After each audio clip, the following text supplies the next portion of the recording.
Hello guys and welcome back to this channel, where today guys I'll be showing you how to send emails to multiple addresses on Gmail.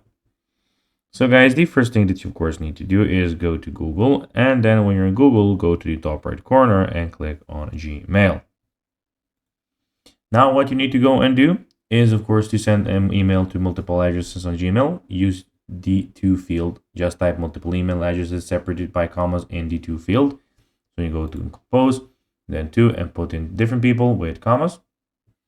Of course, if you want receptionists to see who else received the email, use the CC field. If you want to keep receptionist email addresses private, use the BCC field.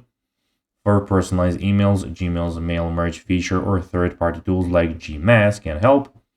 If you need automation, Google Apps Script can send emails to multiple receptionists separately. So guys, that will be everything for this video. I hope that you found this video informative and entertaining, guys. If you did, don't forget to like this video, share it, subscribe to the channel, and put the notifications on, as guys, this really helps us grow our channel. So if we have a few seconds, it will be pretty cool if you could do this for us. So guys, that will be everything for this video. I hope you enjoyed it, and guys, as always, I'll be seeing you in the next video. Bye guys.